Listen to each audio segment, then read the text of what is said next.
वजह से उनका यही भजन था, यही संध्या थी, यही नाम जप था। सोहनी लेते और लेकर के बुहारते पूरे मार्ग को। और हमारी आपकी तरह नहीं जोर जोर से, नहीं, धीमे धीमे। उनके मन में यह भाव था कि वृंदावन श्री प्रिया प्रियतम का ही स्वरूप है, इनके प्रति मैं रोष नहीं करूंगा, धीमे धीमे। और जब बुहारते थे तो अपने नेत्रों से ध्यान पूर्वक ब्रज की रज को देखते थे। कहीं कोई चिन्ह दिख जाए, कहीं किशोरी जी के चरण रज दिख जाए, कहीं ठाकुर जी के चरण दिख जाए। करते करते जब वर्षों बीत गए तो किशोरी जी के मन में भाव आया, हम नित्य रास के लिए वृंदावन में जाते हैं और पूरे वृंदावन को सुव्यवस्थित महात्मा करके रखते हैं, और इनकी एक ही अभिलाषा है कि हमारे चरण चिन्ह इनको दिख जाएं। एक दिन किशोरी जी ने उनको अपने चरण चिन्ह का दर्शन कराया। वो चरण चिन्ह देख करके उनके मन में विश्वास हो गया कि हे श्यामा जो चरण चिन्ह है, इसका मतलब चरण भी है, और चरण है तो मतलब आप भी हो। जब चरण चिन्ह तक ले ही आई हो तो आप अपने दर्शन भी करा दो। अब अगली उनकी स्थिति हो गई कि अब चरण चिन्ह नहीं, अब तो प्रत्यक्ष किशोरी जी को देखना है। लेकिन हमारे ब्रज की एक परंपरा है कि जब तक किशोरी जी की सखियां अनुमति नहीं देंगी ना, तब तक किशोरी जी के दर्शन नहीं हो सकते। इसलिए ललिता जी को मनाओ, विशाखा जी को मनाओ, यमुना जी को मनाओ, गोपेश्वर महादेव को मनाओ। सखियां जब रीझ जाएंगी तब किशोरी जी से मिलना होगा। वृंदावन रस अलग है। अभी हम 15 तारीख से जो कथा करने वाले हैं वो वृंदावन रस के ही ऊपर है। 15 से लेकर के 18 अप्रैल तक गांधी धाम कच्छ गुजरात में, जहां पर वृंदावन रसामृत पद लिखा गया, वहां उस कथा को आप लाइव सुनना। उसमें वृंदावन रस की ज्यादा चर्चा करेंगे। तो जब तक ललिता विशाखा आदि सखियां अनुमति नहीं देती तब तक किशोरी जी के दर्शन नहीं होते। लेकिन किशोरी जी तो चाहती हैं कि उनको दर्शन दें। तो एक दिन किशोरी जी ने रास करते करते अपना नूपुर वहीं छोड़ दिया, और नूपुर छोड़ करके किशोरी जी निकुंज में चली गई। आप सुबह सुबह जब सोहनी करने आए तो आपको वो नूपुर मिला, और नूपुर देख करके वो आनंदित हो गए। इतना सुंदर नूपुर, ऐसी सुंदर उसकी कलाकृति, इतना हल्का उसका वजन, इतना सुंदर उसका स्वरूप।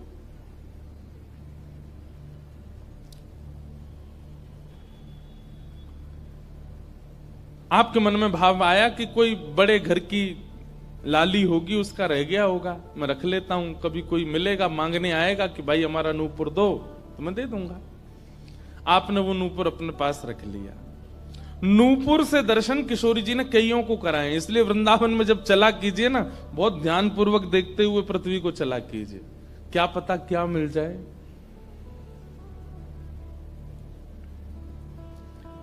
सूरदास जी को भी नूपुर से ही दर्शन हुए किशोरी जी के, और आज इन महापुरुष को भी हो रहे हैं। मुझे नाम स्मृति में नहीं आ रहा है, शायद संभवतः श्याम चरण दास जी नाम था। तो नूपुर को अपने पास रख लिया। किशोरी जी का नियम है कि जब रास में जाती हैं तो सब सखियां उनका श्रृंगार करती हैं, और एक एक श्रृंगार जो उन्होंने धारण किया है वो लिख लेती हैं। कानन में कुंडल पहने हैं, गले में ये हार पहना है, उसके ऊपर मोतिन की माला पहनी है, फिर गुंजा माला पहनी है, फिर नवलखा के हार पहने, हाथन में इतने कड़ूला पहने हैं, पैरन में पाजे। क्यों? बोले रास में श्याम सुंदर आते हैं, पता ना काचोरी करके भाग जाएं। अगर एक कम रह जाए तो फिर ठाकुर जी की शामत कहाँ है, हमारी श्री जी का श्रृंगार बताओ। इसलिए सब सखियां जो हैं किशोरी जी के सिर से लेकर नख तक एक एक श्रृंगार को लिख लेती हैं पहले, रास में भेजने से पहले। और फिर रास में आने के बाद, रास से आने के बाद फिर सब सखियां एक एक श्रृंगार, एक बोलेगी हाँ भाई कानन में ये कुंडल हैं, सिर पर ऐसा सुंदर वो है, गले में ऐसी माला है, हाथन में कड़ूला, पामन में ये 2 पाजेब हैं, सब गिनती करो। और एक एक करके उतारती जाती है सखियां। आज किशोरी जी के चरणों का एक नूपुर नहीं है। शाखा आदि बोली, हे श्यामाजू आपका एक नूपुर कहां गया? बोले अरे मो तो पता ना है, सके नृत्य करते करते रह गए हो वृंदावन में। ललिता विशाखा बोली, स्वर्ग के इंद्र के हाथी के दांतों से बना हुआ नूपुर है, वो सामान्य नूपुर नहीं है। आपके ऊपर तो कोटि कोटि ब्रह्मांड वारी वारी जाते हैं किशोरी जी, पर वो नूपुर ठाकुर जी ने आपको भेंट किए हैं, बड़े बहुमूल्य नूपुर हैं। अब किशोरी जी बोली मोह ना पता कहां रह गए होगो कहीं पे। किशोरी जी तो मन बना चुकी है ना, दर्शन देना है उनको। तो ललिता विशाखा ने विचार किया कि हम ही जाती हैं, ढूंढ के आती हैं निकुंज में कहां है, वृंदावन में। बोले अपने रूप में तो नहीं जाएंगी, तो एक वृद्धा का रूप धारण किया, एक वृद्ध मैया का रूप धारण करके ललिता विशाखा गई और वृंदावन में ढूंढने लगी नूपुर कहां है। तभी ढूंढते ढूंढते वो महाराज जी सोहनी कर रहे थे, उनके सामने पहुंची। अरे बाबा, हमारी लाली आई सवेरे सवेरे यहां पे और बाके पाम को एक नूपुर रह गयो, तेने देखो। बाबा बोले तुम कौन हो रही? बोले हम पास के गांव की रहवारी, हमारी बहू है वो और या की लाली है वो, जाको नूपुर रह गयो है। बाबा बोले मैं कैसे पहचान जाऊं कि तुम्हारी ही लाली का नूपुर है? भाई मनचले लोग हैं, बहुमूल्य वस्तु किसी पे देखते हैं तो सब अपना अपना बताते हैं। रोड में अगर 100 रुपया गिर जाए और 50 लोग वहां से निकल रहे हों, कि कोई पूछे भैया 100 रुपया किसका, सब अपनी जेब चेक करते, भले ही कुछ लेके नहीं थे, भले ही जेब में कुछ नहीं था, फिर भी देखते लग तो मेरा ही रहा थे, मेरे जेब में 100 रुपए तो थे। सब अपना बताते हैं बहुमूल्य वस्तु को। तो मैं कैसे मानूं कि तुम्हारा नूपुर है? अरे बाबा हम कह रहे हैं तुम थे। बोले कहवे को अभी मैंने तो मैं तो असमंजस में पड़ जाऊंगा कि मैंने गलत आदमी दे दियो। बाबा फिर कैसे मानेगो? बोले एक नूपुर मेरे पास है, एक नूपुर तुम्हारी बहू ने ही पहन रखो होगो, वाकू ले आओ और यहां लाकर के मुझे पहले नूपुर की पहचान करा तो मैं दूसरा दे दूंगा। ललिता विशाखा बोली बड़ो चतुर बाबा है, श्री जी को बुला रहा है। अरे बाबा तो शर्म ना आवे, ऐसी घर की बहू बेटी ने हम तेरे पास लेके आवेंगे? बाबा बोले तो फिर चले जाओ, तुम पे भैया खूब धन धान्य, दूसरों नूपुर बनवा लियो, जे मुंह पे ही रहने दो। ललिता विशाखा बड़ी चिंता में लौट करके आई तो किशोरी जी बोली क्या बात है, आप इतनी चिंतित क्यों? बोले एक बाबा है, बाने आपको नूपुर धल लियो, यूं कह रहा है कि पहले जिनके पास एक नूपुर है उनको लेके आओ तब दूसरा दूंगा। तो श्री जी बोली इसमें क्या देर है, फिर ले चलो, चलते हैं ना। विशाखा जी समझ गई, बोले हे ललिता जी ये सब लीला किशोरी जी कर रही हैं, इनको दर्शन देना है उनको, और हमसे और आपसे स्पष्ट कह नहीं सकती, क्योंकि हम तो फिर सबको परखने लगती है ना कि इसमें कोई दोष तो नहीं, इसमें क्या गुण है। इसलिए किशोरी जी सीधे हमसे नहीं बोल करके और ये लीला कर रही हैं, इनको ले चलो। और किशोरी जी आई वृंदावन और महात्मा बैठे सोहनी कर रहे थे और सामने से जैसे ही किशोरी जी को आते हुए देखा, बाबा ले हमारी बहू आ गई, अब नूपुर दे दे, देख या को नूपुर भी वैसा ही है। बाबा बोले मेरी आंख की कमजोर है ने, दूर से दिखना रही, पास लाके हाथ से स्पर्श कराओ। ललिता विशाखा बोली बाबा तो शर्म ना आ रही अपनी बहू को स्पर्श करा में? तो बोले चरण स्पर्श करावे में कहा देर, ले आओ। किशोरी जी समीप गई, जैसी चरण स्पर्श किए अपने हाथों से नूपुर पहना करके लिपट गए चरणों से। हे किशोरी जी, हे श्यामाजू, अब कृपा करो, मैं जानू ना तो ये दोनों कोई बूढ़ी मैया हैं और ना आप इनकी बहू, आप साक्षात किशोरी और ये ललिता विशाखा है, अब मुंह पे कृपा करो। तो किशोरी जी ने उसी नूपुर से उन महात्मा के सिर पर एक चिन्ह बना दिया, अपने नूपुर का ही चिन्ह बना दिया और कहा बाबा अब जीवन भर ये छाप आपके मस्तक पर ही रहेगी, मेरे नूपुर की छाप। उन महात्मा के मस्तिष्क पर जैसे हमारे तिलक दिखता है, ऐसे प्रत्यक्ष नूपुर की छाप प्रत्यक्ष सबको दिखने लगी। अब ये तो थी उनके ऊपर कृपा, लेकिन इससे क्या हुआ कि वे महात्मा लौट करके जब अपने आश्रम आए तो उनके गुरुजी ने जब उनके माथे पर देखा तो वो बोले ए तुमने अपने गुरु के द्वारा दिया हुआ चिन्ह बदल दिया, हमने जो तुमको तिलक दिया तुम वो क्यों नहीं लगाते, ये क्या लगाए घूम रहे हो? तो हाथ जोड़ के निवेदन किया गुरुजी ये कोई तिलक नहीं है, ये कोई चिन्ह नहीं है, ये तो मेरी किशोरी जी ने कृपा करके अपने नूपुर का चिन्ह मुझे दे दिया है। तो गुरुदेव बोले, हाँ तू बहुत बड़ा भक्त है ना, किशोरी जी आकर के तुझको चिन्ह देंगी। कोई माने नहीं, सब बोले जाओ इसको मिटा के आओ, और जो मैंने तुमको चिन्ह दिया है वो लगाओ। अब पहले तो उनके हाथ कांपे कि मैं इसको कैसे मिटाऊं, लेकिन गुरु आज्ञा से ऊपर कोई नहीं। देखो ये गुरु निष्ठा होती है। किशोरी जी ने भले ही चिन्ह दिया, लेकिन गुरु आज्ञा है तो ठीक है। गए यमुना जल से, सुबह से शाम हो गई मिटाते मिटाते, लेकिन वो चिन्ह मिटा नहीं उनसे। शाम को लौट करके आश्रम आए तो गुरुजी बोले, मैंने तुझे सुबह टोका था ना ये चिन्ह मिटा के आ, और तू अभी भी नहीं मिटा रहा। बोले गुरुजी मैंने प्रयास तो बहुत कर लिया, लेकिन ये मिट नहीं रहा है। तब भी उनके गुरुजी माने नहीं। अब तो महाराज ये होने लगा कि गुरुजी को इतना क्रोध आ गया कि ये इतना हट कर रहा है कि हमारे द्वारा दिया गया तिलक चिन्ह उसको अस्वीकार करके और ये मनमुखा चिन्ह लगाए घूम रहा है माथे पर।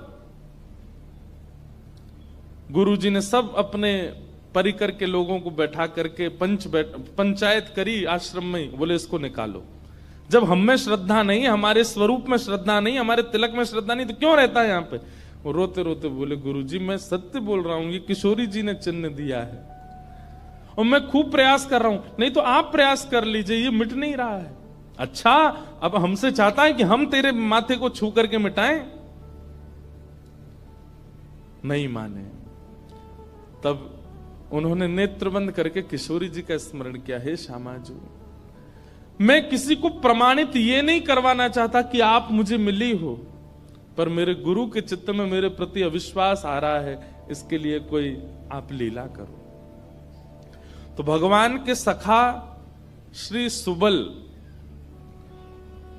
सुबल जी की ये आराधना करते थे। ये जो महापुरुष थे ये ठाकुर जी के सखा सुबल का चिंतन करते थे कि कभी मैं ठाकुर जी से मिलने का मन हो तो सुबल, जैसे भगवान के सखा है ना, तनसुका मनसुका धनसुका मधुमंगल श्रीदामा सुबल, तो ये सुबल का चिंतन करते थे कि सुबल कभी कृपा करेंगे तो मुझे ठाकुर जी से मिला देंगे। ऐसे सखियों का चिंतन करते हैं किशोरी जी के दर्शन करने वाले, और सखाओं का चिंतन करते हैं ठाकुर जी का दर्शन करने वाले। तो ये सुबल का चिंतन करते थे। तो किशोरी जी ने सुबल को बुलाया। सुबल आए, श्यामाजू आज्ञा करो। बोले आपको हमारा एक काम करना है। एक महात्मा पर हमने कृपा करके उसको अपने नूपुर का चिन्ह दिया है और उनके गुरुदेव को विश्वास नहीं हो रहा कि ये चिन्ह हमने दिया है, इसलिए वो आपकी आराधना करते हैं, आपको बहुत बचते हैं। आप जाकर के हमारी तरफ से ये प्रमाण दे दो कि हमने चिन्ह दिया, क्योंकि उस सभा में कई लोग ऐसे हैं जिनको मेरे दर्शन का अधिकार नहीं है और मैं तो जाना चाहती हूं पर ये ललिता विशाखा मुझे जाने नहीं देंगी, इसलिए आप जाकर के वहां प्रमाणित कर दो कि ये चिन्ह मैंने दिया है।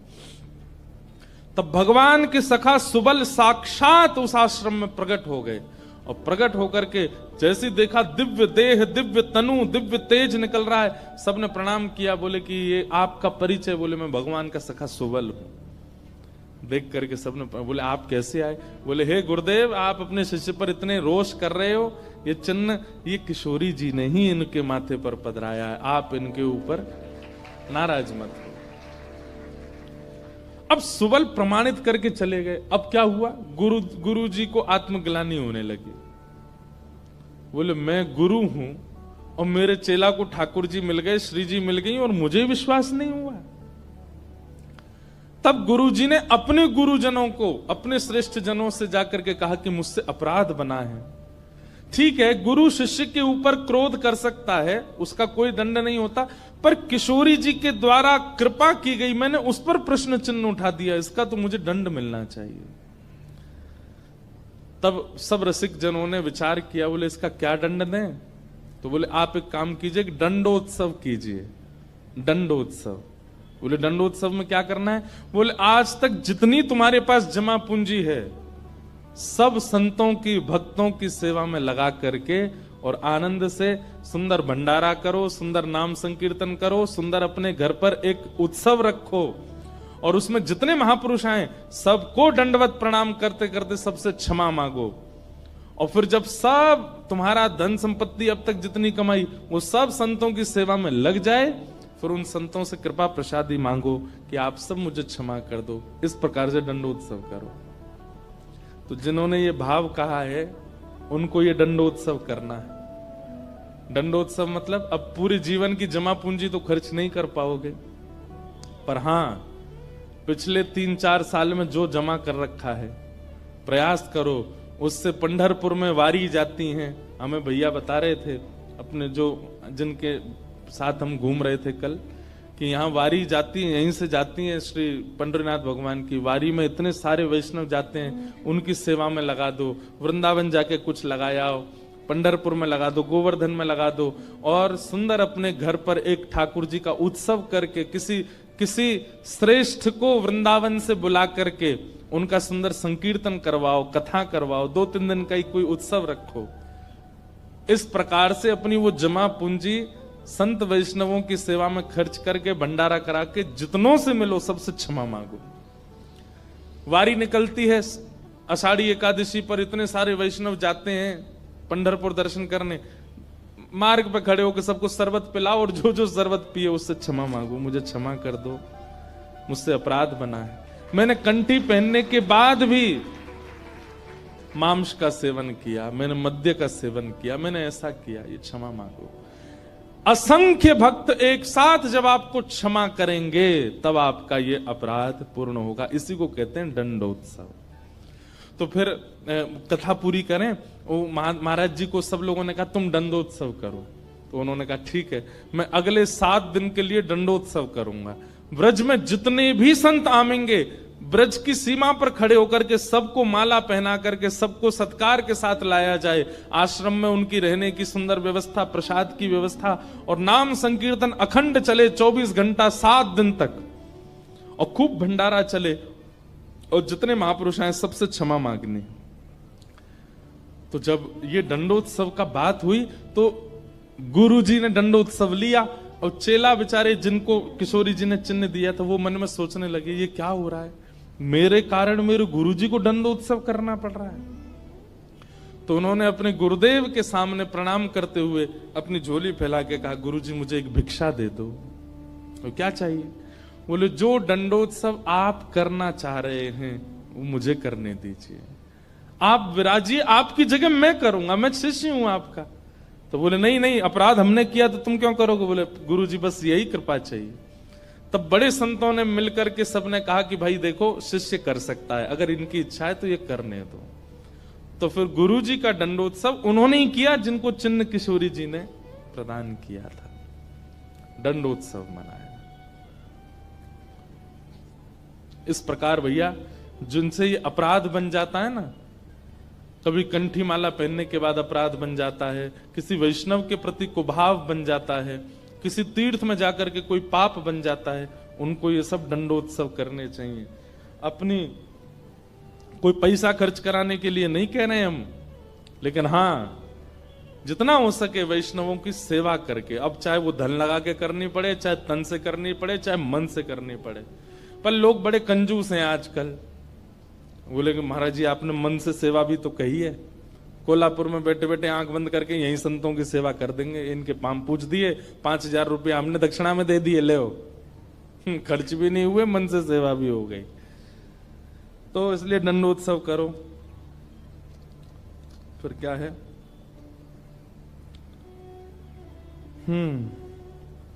और अगर किसी दिन ठाकुर जी रीच जाएं और दर्शन मिल जाए तो उसके बाद जीवन में क्या? किसी का भाव है कि आप कहते हैं महाराज जी कि ठाकुर जी से कुछ मत मांगो, पर अगर ठाकुर जी से कुछ मांगना है तो ठाकुर जी को मांगो। ठाकुर जी अगर मिल गए तो फिर उसके बाद क्या? ये तो भाई जब मिल जाएंगे तब मैं पूछूंगा आपसे, उसके बाद क्या? सही बात तो ऐसी है कि ठाकुर जी मिल जाएंगे ना, ठाकुर जी सदा के लिए तो नहीं रहेंगे, थोड़ी देर दर्शन देके चले जाएंगे और फिर आपके चित्त में अखंड प्रेम प्रज्वलित करके जाएंगे। अनंत प्रेम के रस में आप डूबने लगोगे, जिसको देखोगे उसी के प्रति प्रेम उत्पन्न होने लगेगा, उसी के प्रति श्रद्धा भाव, उसी में ही वैष्णव दर्शन होने लगेगा। छके रहोगे सदा कृष्ण प्रेम में, जैसे मीरा बाई। जिन भेषा मेरो सावरो रीझे, जिन भेषा मेरो सावरो रीझे, जिन भेषा मेरो गिरधर रीझे, भेषा मेरो गिरधर रीझे, जिन भेषा प्यारो विठ्ठल रीझे, भेषा प्यारो विठ्ठल रीझे, सोही भेष धरूंगी हो मैं तो सोही भेष धरूंगी। अरे हाँ मैं तो सोही भेष धरूंगी हो मैं तो सोही भेष धरूंगी। अरे हाँ मैं बैरागन हूँगी, मैं बैरागन हूँगी। ओ बाला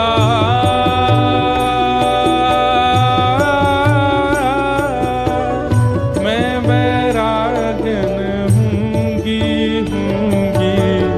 मैं बैरागन हूँगी, मैं बैरागन हूँगी।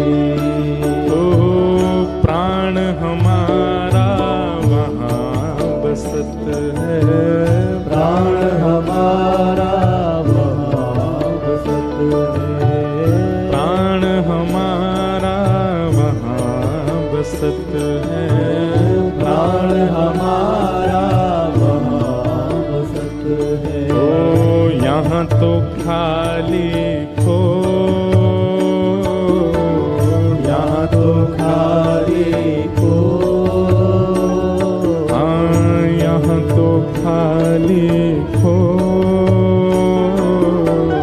यहाँ तो खाली को। ओ मात पिता परिवार सोई है, मात पिता परिवार सोई है, मात पिता परिवार सोई है, मात पिता परिवार सोई ओ है। कहिए तिनका तो भला कहिए तिनका तो, हाँ भला कहिए तिनका तो, भला कहिए तिनका तो। अरे हाँ मैं बैरागन हूँगी, मैं बैरागन हूँगी, मैं बैरागन हूँगी। मैं बैरागन गाओ भाव से ओ बाला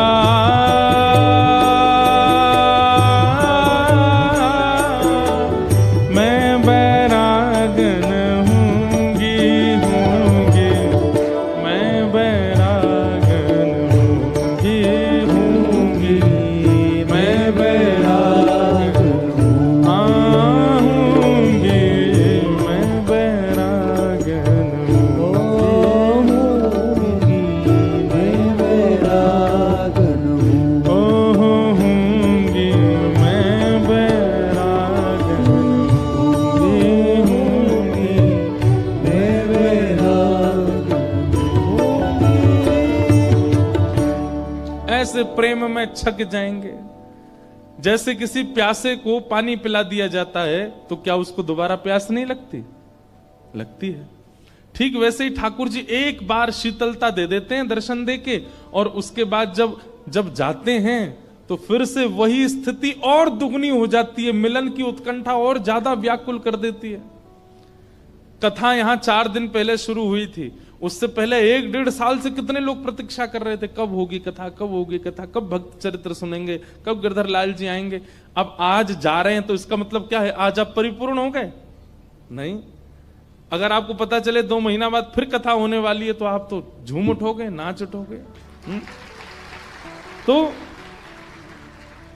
ठाकुर जी का मिलन परिपूर्णता नहीं कर देता। इसका मतलब यह नहीं है कि आपका अब इच्छा नहीं होगी, बल्कि पहले से और तीव्र इच्छा प्रकट हो जाएगी। ठाकुर जी मिल जाएंगे तो और रोना आएगा, क्यों? कि अब जाना नहीं आप, लेकिन ठाकुर जी तो जाएंगे। और जब ठाकुर जी जाएंगे तो फिर वही विरह वेदना जो सूक्ष्म थी अब वो प्रगाढ़ हो जाएगी। अब और मिलन की इच्छा होगी, और दर्शन की इच्छा होगी।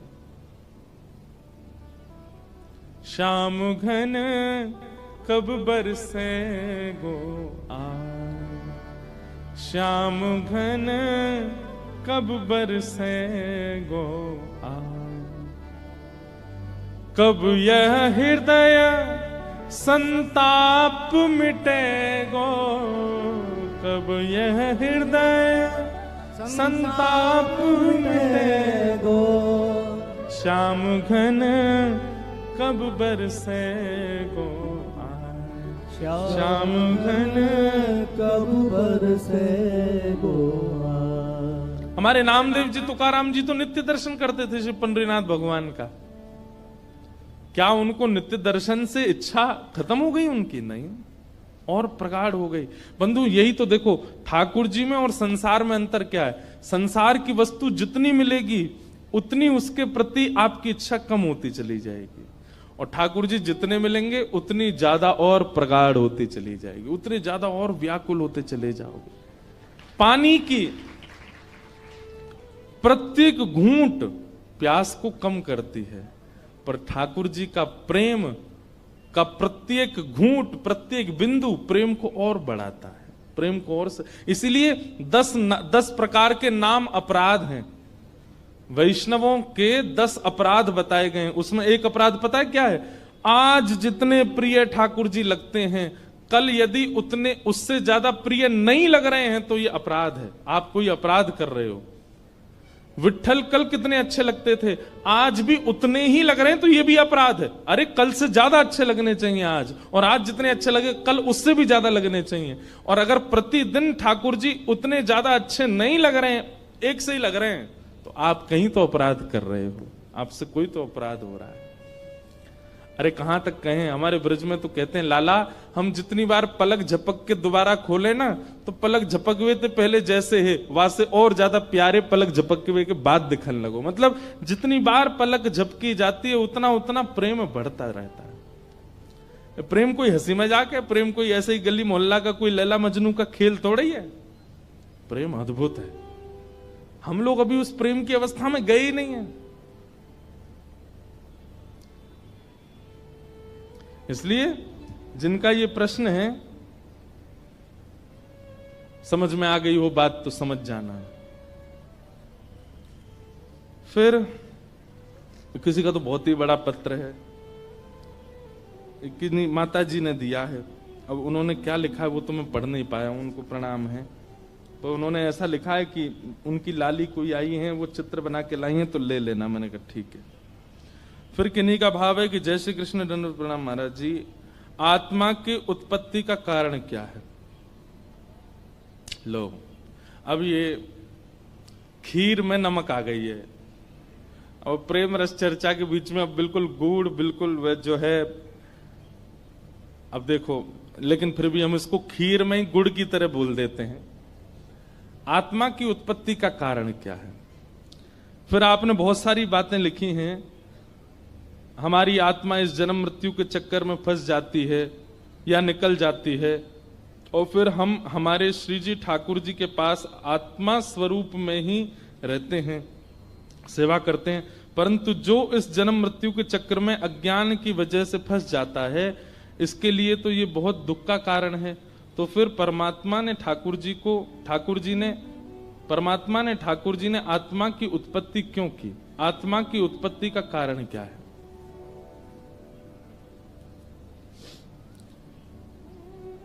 ऐसे समझो, अपने किसी प्रिय को, प्रिय यदि पास रहता है ना, तो उसके अंदर प्रेम का वर्धन नहीं हो पाता। जो बहुत सामीप्य में रहता है उसके अंदर प्रेम का वर्धन नहीं हो पाता, उसके अंदर प्रेम और ज्यादा प्रगाढ़ नहीं हो पाता। आपको रसगुल्ला बहुत अच्छा लगता है, क्यों? क्योंकि आप कभी कभी खाते हो, पर जो हलवाई रसगुल्ला बनाता है ना, उसकी इच्छा नहीं होती। क्यों? वो 24 घंटा रसगुल्ला के पास ही रहता है, गुलाब जामुन के पास ही रहता है। आप कभी हलवाई को भोजन करते हुए देखो, आप खाओगे तो एक एक सब्जी का स्वाद लोगे, पर हलवाई जब भोजन करता है ना, तो वो ऐसे ही खा लेता है, एक ही सब्जी में दाल भी डाल देगा, वो भी डाल देगा, ऐसे ही थोड़ा पालेगा। क्यों? वो इतना सामीप्य में चला जाता है कि उसको ज्यादा रस आस्वादन की इच्छा नहीं होती। मछली पानी में रहती है, उसको पानी नित्य प्राप्त होता है। हमारी आपकी तरह प्यास लगने पर वेदना जैसी होती है, वो वेदना का उसको अनुभव नहीं हो पाता। इसीलिए ठाकुर जी क्या करते हैं, कुछ दिन के लिए हम आप सब लोगों को इस संसार के भौतिकवाद में भेज देते हैं, ताकि संसार के क्रियाकलापों में रह करके, संसार की माया में रह करके कभी हमारा विरह, हमारा प्रेम प्रकट हो और व्याकुलता, प्रतिकूलता में जो व्याकुलता हो, उस व्याकुलता से प्रेम और निखर जाए और एक दिन ठाकुर जी की प्राप्ति के लिए हम लोग व्याकुल होने लग जाएं। इसलिए ठाकुर जी ने हमको खुद से भिन्न करके पृथ्वी पर भेजा। और टास्क क्या है? वो टास्क यही है कि संसार में रहते हुए अपने आप को मुक्त करो यहां से, जबकि ये संसार हमेशा खींचने वाला है, यहां पर मुक्ति का कोई साधन नहीं है। लेकिन बंधुओं, श्री हनुमान जी महाराज आज जिनका जन्मोत्सव है, उन्होंने मुक्ति को स्वीकार नहीं किया। यत्र यत्र रघुनाथ कीर्तनम तत्र तत्र कृतमस्तकांजलिम बाष्पवारी परिपूर्ण लोचनम मारुतिम नमत राक्षसांतकम। हनुमान जी इस पृथ्वी पर आए और ठाकुर श्री राम जी के प्रति उन्होंने खूब प्रेम प्रकट किया, लेकिन जब मुक्ति की बात आई तो हनुमान जी बोले मुक्ति प्राप्त करके वैकुंठ मिलेगा, क्या वैकुंठ में आपकी कथा मिलेगी? ठाकुर जी बोले नहीं, कथा तो नहीं होती वहां पे। तो बोले फिर मुझे मुक्ति नहीं चाहिए, मुझे तो यहीं रहने दीजिए, पृथ्वी पर ही। इसीलिए चारों युग पर ताप तुम्हारा, चारों युगों में श्री हनुमान जी रहते हैं पृथ्वी पर, ताकि ठाकुर जी के दर्शन कर सकें। तो आपने जो ये प्रश्न किया कि भगवान ने आत्मा को उत्पन्न क्यों किया, ताकि आत्मा एक दिन पुनः परमात्मा में विलीन हो। अब एक बात सुनो, नदी का लाओ विराजमान कर दो, ले नाम लेते ही आ गए, अनंत बलवंत श्री हनुमान जी महाराज की, वहां विराजित कर दो। ऐसे विराजू कहीं जेऊ नहीं कूद पड़े ऊपर ते रण में कूद पड़े हनुमंता। वैसे हमारी पूरी कथा हनुमान जी सुनते हैं, दिखाएं? ये हमारे हनुमान जी महाराज हैं, पूरी कथा सुनते हैं। प्रभु चरित्र सुनवे को रसिया, राम लखन सीता मन बसिया। और हमारे हनुमान जी की एक विशेष बात बताएं, ये वीर हनुमान नहीं है, ये गदा वाले हनुमान जी नहीं है, ये कीर्तन वाले हनुमान जी, कीर्तनिया हनुमान जी। दोनों हाथ में करताल है और दोनों भुजा उठा। आप लोग कभी ताली नहीं भी बजाते तो हम इनको देखते हैं, ये तो बजा रहे। हम कोई भी कीर्तन गाते हैं, हमारे हनुमान जी की दोनों भुजा ऊपर रहती है। पूरी कथा, पहली कथा से हमारी पूरी कथा सुन रहे हैं, और ये एक महापुरुष के द्वारा प्रदत्त हनुमान जी हैं, हम इन्हीं को ही कथा सुनाते हैं। ऐसे हनुमान जी महाराज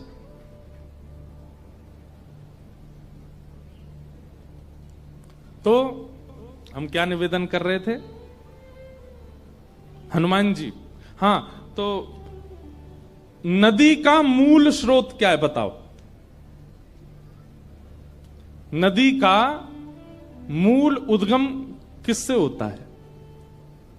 समुद्र से। समुद्र में जब ताप पड़ता है, वही ताप ही वायु बन के आकाश में जाता है, बादल बन जाता है, और वही बादल जाकर के जब बरसता है तो नदी में जल बनता है। वही बादल हिमालय में पहुंच जाते हैं तो बरस करके बर्फ बन जाते हैं, और वहीं से वो कोई गौमुख में होकर के, कोई यमुनोत्री में होकर के, कोई कहीं होकर के वो स्रोत बन करके नदी के रूप में प्रकट होते हैं, और प्रकट होकर के चलते जाते हैं, चलते जाते आकर के पुनः समुद्र में मिल जाते हैं। ठीक वैसे ही हमारा मूल उद्गम स्थान श्री ठाकुर जी हैं, पर ठाकुर जी ने हमको स्वयं से विलग करके इस संसार रूपी पर्वत पर भेजा, जहां खूब प्रकार की रुकावटें आते हैं, खूब प्रकार के मोड़ आते हैं, खूब प्रकार की सक्रिय स्थान आते हैं, और इन सब से लड़ते झगड़ते और सब जगह से कूदते फांदते उछलते हुए हम लोग कहां जाते हैं? पुनः उन्हीं में ही मिलने के लिए जाते हैं। उन्हीं से ही मिलन के लिए हम लोग जाते हैं। तो आत्मा का प्रादुर्भाव परमात्मा में मिलने के लिए ही हुआ है। और एक बात बताएं आपको, किसी ने अगला प्रश्न किया, उसका उत्तर मैं यहीं दे दे रहा हूं। उसने कहा कि महाराज जी 4 दिन से कथा सुन के यूं लग रहा है भगवान की पूजा करें कि भक्तों की पूजा करें। भक्तों की बात सुनकर के लग रहा है कि भगवान से अच्छे तो भक्त हैं। हम आपको निवेदन कर दें, समुद्र का जल खारा होता है। ठाकुर जी से जब भक्त मिल जाता है ना तो उसका प्रेम घट जाता है थोड़ा, वो मिल गए अब तो। लेकिन वही जब बादल बनकर के एक नदी के रूप में परिवर्तित होता है तो मीठा हो जाता है। मतलब जब वह परमात्मा अंश को आत्मा बना करके भेजती है तब वो बड़ा पवित्र होता है। उसका आचमन, उसका स्मरण, उसका स्नान सब